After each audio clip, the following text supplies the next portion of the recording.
yang sedang berjalan terhadap kasus Afif Maulana, peristiwa tragedi Kuranji pada medio 9 Juni 2024 lalu. Di sini sudah ada tim kuasa hukum yang tergabung dalam tim advokat anti penyiksaan. Di sebelah kiri saya ada Kak Indira Suryani, beliau dari Direktur LBH Padang. Lalu di sebelahnya ada Andri Yunus dari Komisi untuk Peradilan dan Korban Tindak Kekerasan atau Kontras, dan yang paling ujung ada Bang Arif Maulana dari YMBHI. Mungkin langsung saja forum akan saya berikan kepada narasumber yang akan menyampaikan kepada kita semua perihal proses advokasi yang sedang berjalan dan juga perkembangan yang begitu. Mungkin langsung saja kepada Kak Indira atau Andri. Kepada Andri, dipersilakan. Baik, terima kasih Kak Media. Teman-teman, perkenalkan lagi saya Andri Yunus dari Kontras. Sebelumnya terima kasih ya kepada rekan-rekan untuk hadir dalam kegiatan peliputan perkembangan advokasi kasus Afif Maulana. Setidaknya kami sampaikan bahwa pada Senin 5 Agustus kemarin kami melakukan rapat dengar pendapat umum dengan Komisi 3 Dewan Perwakilan Rakyat. Adapun maksud dan tujuan kami adalah sebagai warga negara yang taat terhadap konstitusi mengadukan dan tindakan dari pihak kepolisian yang tidak profesional dalam penanganan kasus Afif Maulana begitu. Dalam pertemuan tersebut, selain keluarga dan juga tim advokasi perwakilan Jakarta dan Padang turut hadir, di tengah diskusi Komisi 3 kemudian memerintahkan masuk jajaran Polda Sumbar gitu, dan langsung dimintakan mengenai surat permohonan ekshumasi dan otopsi ulang, yang mana hal tersebut sudah hampir 2 bulan kami perjuangkan melalui cara-cara kampanye di publik maupun langsung, termasuk juga mengirim surat tersebut terkait dengan ekshumasi. Namun baru pada pertemuan pada kemarin dari RPU pihak Polresta Padang ya, kalau dilihat di suratnya itu menyerahkan surat permohonan ekshumasi dan otopsi ulang yang ditujukan ke Perhimpunan Dokter Forensik Mediko Legal Indonesia atau PDFMI.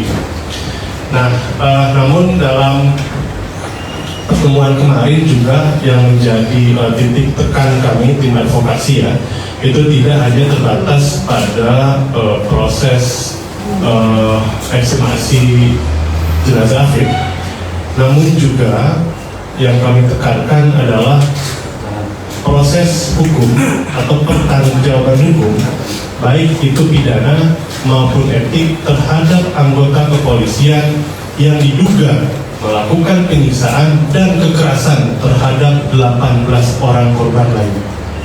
Jadi tidak hanya Afif dalam tragedi 9 Juni di Jembatan Kuranji gitu ya, dan sekitarnya, tapi juga ada 18 orang lain yang saat ini juga menuntut keadilan pada negara. Nah, atas paparan 2 poin tersebut kepada Komisi 3 DPR, kami menyoroti 3 hal teman-teman. Pertama,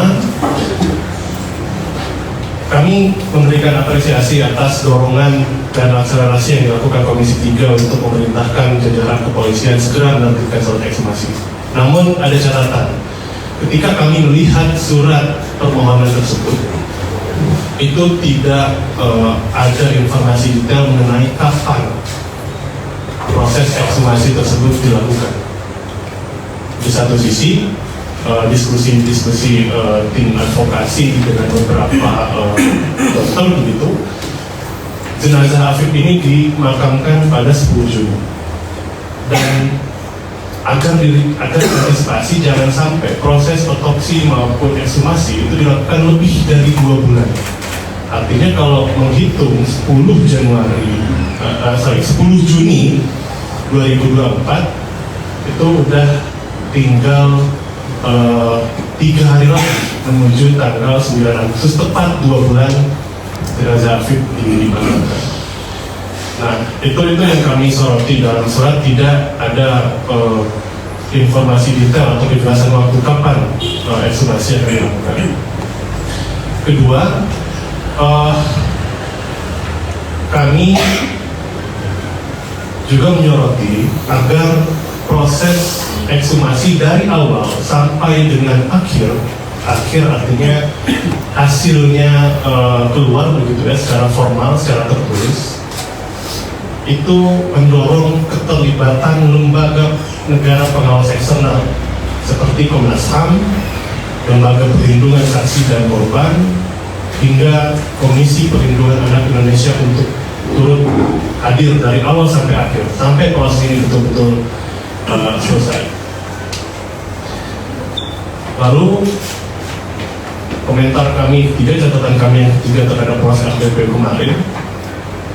Dalam forum tersebut, jajaran Polda Sumbar yang diwakili oleh Direktur Kriminal Umum Polda Sumbar menyatakan berkomitmen akan menindak tegas para anggotanya yang terlibat.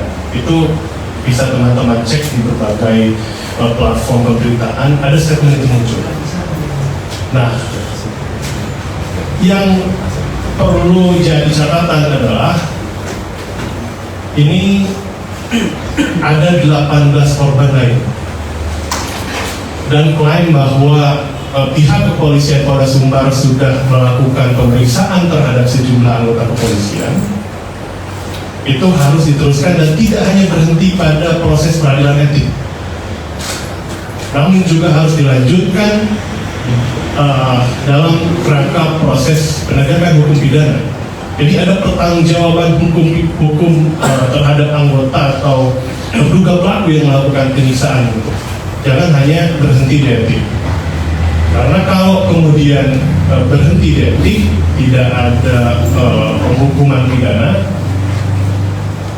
negara akan jadi satu lingkaran setan, terjadinya impunitas terhadap pelaku kejahatan atau pelanggaran HAM. Sehingga kami dalam konferensi pers ini juga menyambut baik gitu ya statement dari Dirkrimum Polda Sumbar, tapi tidak hanya sampai statement di DPR saja yang bisa diawasi oleh DPR, namun juga harus diimplementasikan, dilaksanakan dengan komitmen yang tinggi untuk memberikan penghukuman terhadap anggota kepolisian yang melakukan penyiksaan dan kekerasan terhadap kawan-kawan Afif lain. Mungkin saya cukupkan dulu sampai di sini teman-teman. Nanti rekan-rekan saya akan menambahkan. Terima kasih.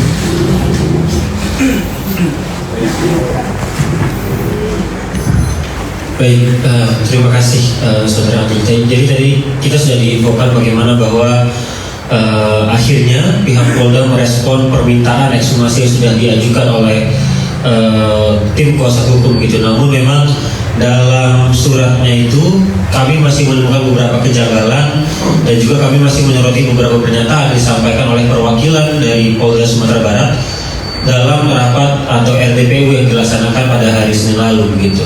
Itu yang terus kami soroti dan terus kami kawal agar proses hukum yang berjalan itu berjalan secara transparan dan juga akuntabel. Mungkin langsung saja selanjutnya ke Kak Indira begitu perihal proses advokasi yang sudah berjalan dan sedang ditangani oleh terhadap kasus Afif ini. Selanjutnya Kak Indira disilakan. Selamat pagi kawan wartawan semua. Terima kasih sudah hadir di kegiatan konferensi pers pada pagi hari ini. Mewakili dari keluarga Afif, saya berterima kasih buat semua kawan media yang selalu mengawal kasus ini. Dan yang beberapa hal yang ingin saya kemukakan di dalam konferensi pers ini adalah bahwa sebenarnya sejak 1 Juli lalu Polda sudah berjuang untuk mendesak agar ada ekshumasi terhadap jenazah Afif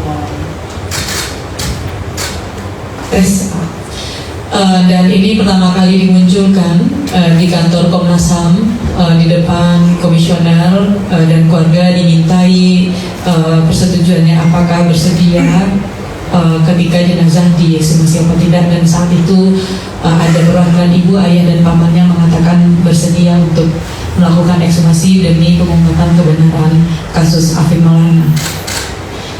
Dan kemudian hampir 1 bulan lebih perjuangan itu dan hampir di ujung-ujung masa tenggang untuk proses ekshumasi ya, karena kan kita bukan hanya melihat situasi tulangnya tetapi juga jaringan lainnya yang kemungkinan sudah rusak. Kalau lebih parah lagi bisa lebih rusak karena kondisi waktu dan juga lamanya penguburan.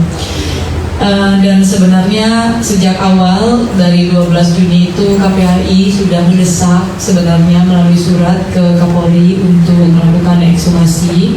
Tetapi jujur saja teman-teman, saya sebagai pendamping hukum merasa bahwa pemberitaan di media yang waktu itu sangat kuat mendorong itu statement-statement itu tidak berbanding terbalik dengan apa yang kami rasakan di Padang gitu. Sangat sulit bagi kami saat itu meminta persetujuan ekshumasi itu agar kasus ini ekshumasinya bisa pro justisia atau dijadikan untuk proses hukum di kepolisian. Nah, kami sempat mencari-cari beberapa dokter forensik agar melakukan forensik secara ekshumasi secara independen, dan bahkan waktu itu keluarga sudah mengatakan dia siap untuk independen walaupun itu tidak bisa pro justisia.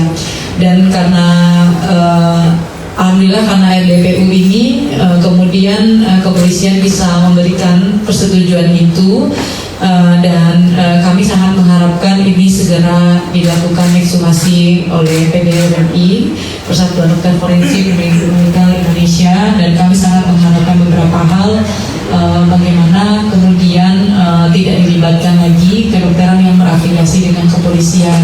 Kami sangat mempertimbangkan itu karena memang rasa yang tidak nyaman dan tidak trust di awal yang dimunculkan oleh kepolisian terhadap keluarga Afif dan juga kami sebagai pendamping hukum. Defensif yang berlebihan sehingga membuat kami banyak kecurigaan yang muncul. Sehingga penting untuk meng-highlight bagaimana dokter forensik tidak terafiliasi dengan kepolisian, dan jujur saya tidak menginginkan dokter forensik awal yang memforensik Afif juga dilibatkan dalam tim itu.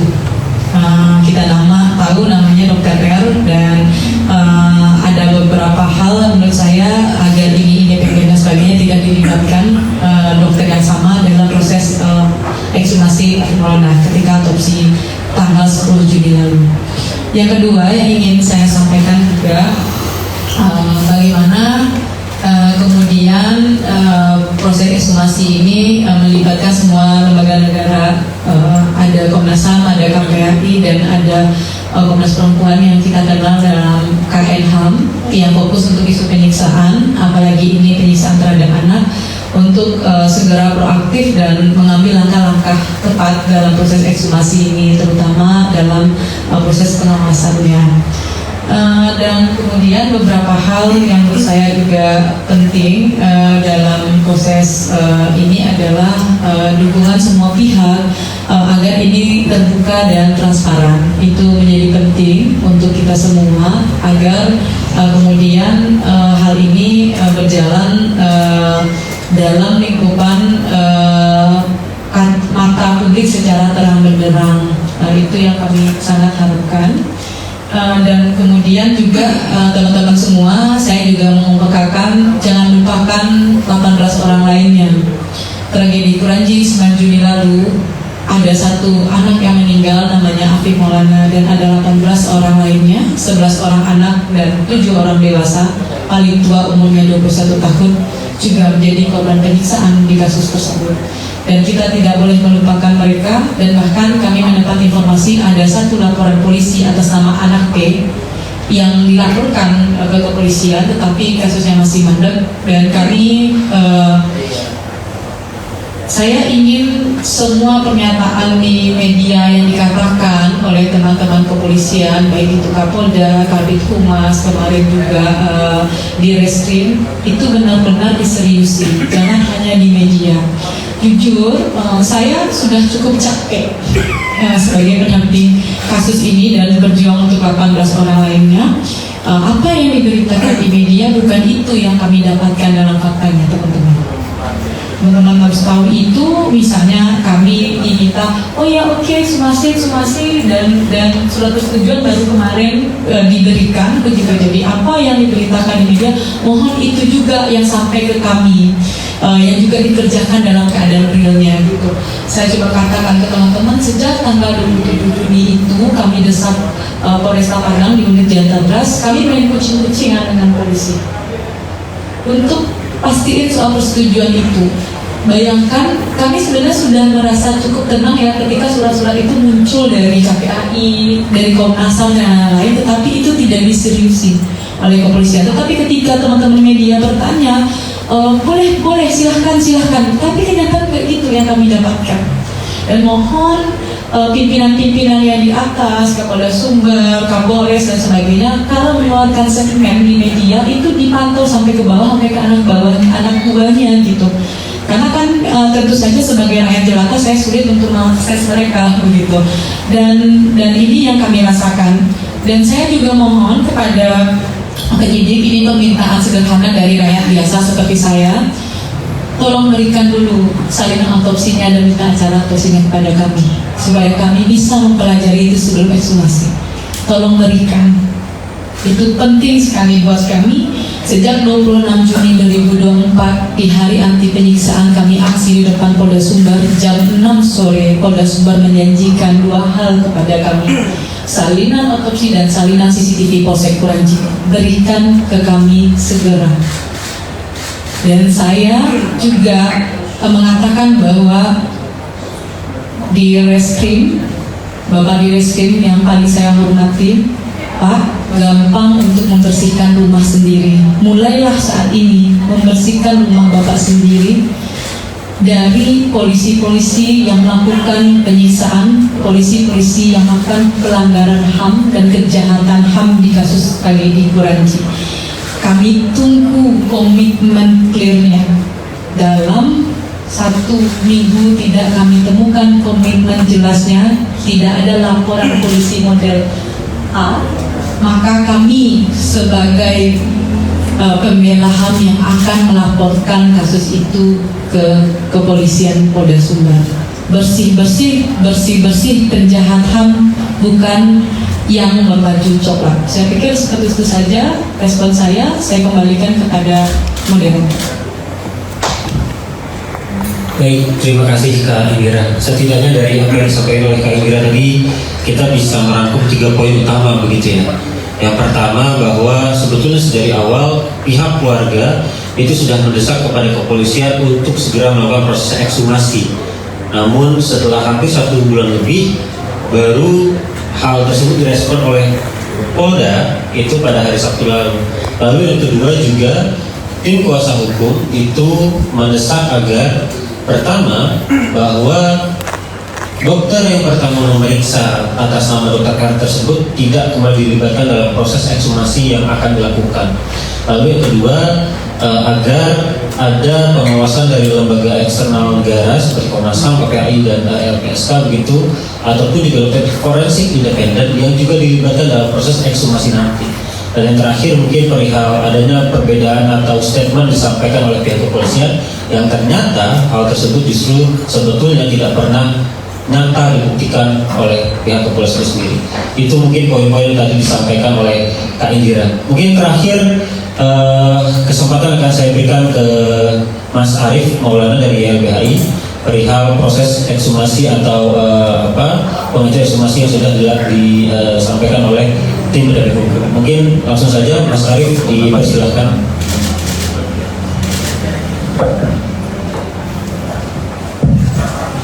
Baik, terima kasih banyak Yahya untuk kesempatan yang diberikan. Selamat siang rekan-rekan jurnalis yang saya hormati. Ada dua poin penting yang ingin saya sampaikan berkaitan dengan konferensi pers pada siang hari ini. Yang pertama berkaitan dengan dorongan, ya, desakan keluarga korban almarhum Afif Maulana dan juga kami dari tim kuasa hukum terkait dengan ekshumasi yang mestinya secepat mungkin dilakukan oleh penyidik. Ini yang pertama, karena memang secara medik ada limitasi waktu untuk bisa memaksimalkan proses ekshumasi agar nantinya dokter forensik yang melakukan tugasnya bisa mendapatkan informasi, keterangan berkaitan dengan kematian Afif Maulana secara maksimal. Ketika ini diperlambat, ketika ini dipersulit, dan ada kesan, ya, ini kita bisa menyebutnya undue delay, ya, pembiaran agar waktu itu habis. Ada dugaan demikian. Ini sama halnya sebetulnya ada indikasi upaya menghilangkan proses pembuktian berkaitan dengan apa sebenarnya penyebab kematian Afif Maulana. Dan seharusnya ini tidak terjadi. Dari awal kita menuntut adanya transparansi dan akuntabilitas dari kerja penyidik kepolisian. Tapi sampai hari ini juga kita masih belum melihat itu. Ini persoalan serius.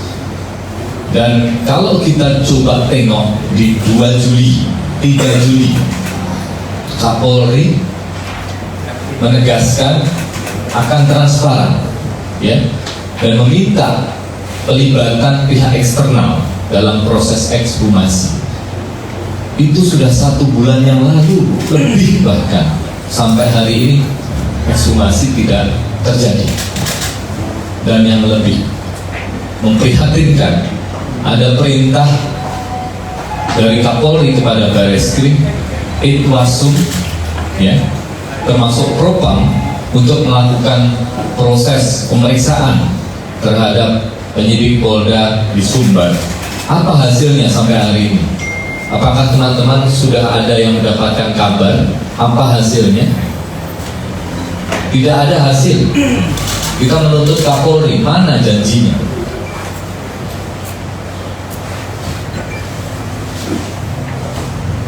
Apakah kemudian kematian Afif Maulana ini akan kemudian dibiarkan, tidak terbongkar dan jadi misteri? Tentu kita menolak itu. Kenapa, teman-teman? Pidana biasa itu bukan delik umum atau delik khusus yang itu dikategorikan pidana biasa. Bukan. Ini kejahatan kemanusiaan, bagian dari pelanggaran HAM berat yang itu diatur tegas di dalam Undang-Undang 26 tahun 2000 tentang pengadilan HAM, khususnya di pasal 7 junto pasal 9. Teman-teman bisa ngecek. Tapi kita tidak melihat negara, khususnya para penegak hukum, melihat praktek brutal penyiksaan itu sebagai kejahatan yang serius. Dan yang mengerikan, kawan-kawan semua, tragedi penyiksaan ini terus berulang dan siapapun bisa kena. Data LBH-YLBHI gitu ya, di tahun 2002 sampai dengan 2023 kita mencatat ada 46 kasus penyiksaan dengan jumlah korban sebanyak 294. Belum kasus yang lain, pembunuhan di luar proses hukum di 2020 sampai 2023 ada 24 korban extrajudicial killing. Belum lagi teman-teman kontras, datanya lebih banyak. Pertanyaannya, apakah kasus-kasus demikian akan terus dicatat sebagai angka? Padahal ini nyawa, satu nyawa itu sangat berharga, tidak bisa dibeli dimanapun nyawa. Dan yang mengerikan, negara melihat kasus penyiksaan ini seperti mainan, tidak serius gitu. Kita bisa bandingkan sebetulnya ya, kasus ekshumasi yang lain. Mungkin yang masih kita ingat ada kasus Siono dulu di saat waktu 2015-2016, seseorang yang dituduh sebagai tersangka terorisme, begitu ya. Meskipun statusnya belum jelas saat itu, masih saksi, mestinya begitu, tapi kemudian dilakukan penyiksaan. Waktu itu kepolisian tidak mengaku, karena memang tidak ada pelaku kejahatan yang mengaku. Tapi setelah kemudian dilakukan ekshumasi, ada tekanan dari publik, dari pengurus pusat Muhammadiyah juga ikut terlibat bersama YLBHI Kontras untuk kemudian mendorong ekshumasi. Berhasil dilakukan dan terbukti ternyata prakteknya adalah penyiksaan. Tapi pelaku penyiksaannya hanya dihukum ringan. Di 2017 kami juga punya kasus di Cianjur, Polres Cianjur di Jawa Barat. Ada seorang pemuda yang kemudian ditembak sampai 10 kali, lebih dari 10 kali, dan kemudian dianggap melawan petugas dan dinilai tidak ada kejahatan oleh aparat penegak hukum. Setelah kita kemudian desak dan minta ada ekshumasi, ternyata terbukti ada proses penyiksaan di sana. Jadi memang problem-problem pembunuhan di luar proses hukum, apalagi kasus-kasus penyiksaan, membutuhkan desakan publik, membutuhkan transparansi dan akuntabilitas dari aparat penegak hukum. Dan ini yang berbahaya dalam proses penegakan hukum. Ketika pelakunya adalah aparat penegak hukum, kepolisian, sementara kita harus mengadu juga ke kepolisian, ada praktek-praktek pola-pola umum dipersulit. Ya, kalau tidak ada tekanan publik yang kuat, ya tidak akan kemudian dibongkar. Ya. Dan ini yang memprihatinkan. Ada diskriminasi dalam penegakan hukum, ada ketidakadilan, dan ini diakibatkan oleh ketiadaan pengawasan terhadap kepolisian yang betul-betul bisa memastikan transparansi dan akuntabilitas, profesionalitas, integritas. Ini persoalan kita, dan ini tidak boleh terjadi dan terus-menerus terjadi. Terakhir kami juga mencatat beberapa tahun tidak lama kemarin ada korban pembunuhan di luar proses hukum, terjadi penyiksaan, dan yang menarik anak polisi di Makassar. Dan sampai hari ini prosesnya juga belum tuntas. Jadi teman-teman, kasus penyiksaan bisa terjadi pada siapapun, dan kalau kemudian kasus Afif ini tidak kita lihat sebagai persoalan kita bersama, masalah kemanusiaan bangsa ini, ya, kasus-kasus serupa akan terus terjadi. Apalagi tidak ada reformasi terhadap kewenangan kepolisian yang begitu besar dalam hal penyelidikan, penyidikan, khususnya upaya paksa, menangkap orang, menahan orang, menggeledah orang, menyita orang, ya, tanpa kemudian pengawasan yang benar-benar bisa dipertanggungjawabkan.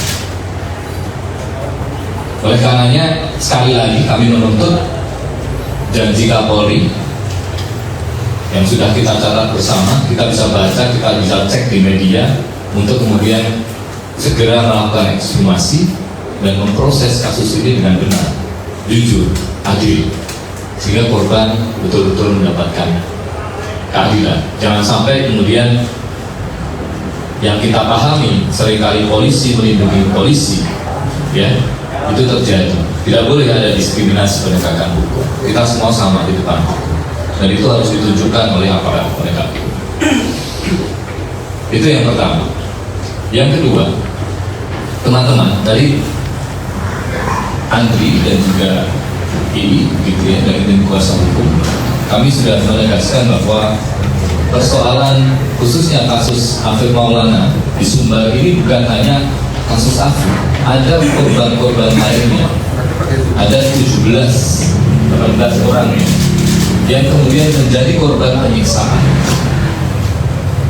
dan itu sudah diakui oleh Polda Sumbar.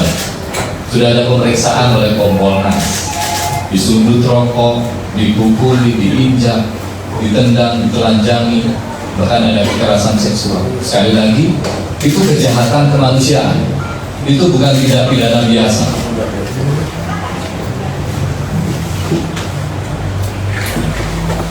Harus ada proses hukum yang tegas, ya.